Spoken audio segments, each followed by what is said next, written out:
కాకినాడ జిల్లా ప్రత్తిపాడు మండలం పెద్దిపాలెంలో కోతుల గుంపు దాడిలో చిన్న బుల్లి అనే వృద్ధురాలు మృతి చెందింది. గ్రామ శివార్లోని జీడి మామిడి తోటను ఆనుకుని ఉన్న ఇంట్లో కుమార్తెతో కలిసి ఉంటున్న చిన్న బుల్లి గేదెకు నీరు పెట్టేందుకు వెళ్లారు. అక్కడ ఉన్న 20కి పైగా కోతుల గుంపు ఒక్కసారిగా దాడి చేసినట్లు గ్రామస్తులు తెలిపారు. మీదపడి కరిచేయడంతో తప్పించుకునే అవకాశం లేక తీవ్రంగా గాయపడి అక్కడికక్కడే ప్రాణాలు కోల్పోయినట్లు చెప్పారు. కోతుల గుంపు నిత్యం జనంపై దాడి చేసి గాయపరుస్తున్నాయని, ఇలా ఏకంగా మనిషిని కరిచి చంపేయడం బాధాకరమని గ్రామస్తులు ఆవేదన చెందుతున్నారు. ఇవాళ గేదెకి కొంచెం నీళ్లు పెడతారని వెళ్తే మొత్తం గ్రూప్ అన్నీ వచ్చి గుంపుగా వచ్చేసి ఆవిడ పరిగె కొట్టేసి కాళ్ళు రూపాయలు సడన్గా పడగొట్టేది లేకపోతే పారిపోను.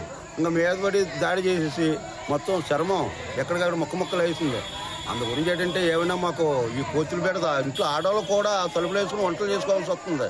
ఇంట్లో సింగిల్గా అంటే ఏమవుతుందో కూడా తెలుస్తలేదు. దాని మీద మీరు కొంచెం గవర్నమెంట్ అయినా యాక్షన్ తీసుకుని ఎమ్మెల్యే గారు దృష్టిలో పెట్టి ఈ కోతులను కొంచెం అరికడితే మా ఆడవాళ్ళు కొంచెం వంటలు చేసుకోవడం కన్నా నీళ్లు తెచ్చుకోవడం కన్నా కొంచెం మరి బాగుంటుందని మేము వీరి ద్వారా రిక్వెస్ట్ చేస్తున్నాం.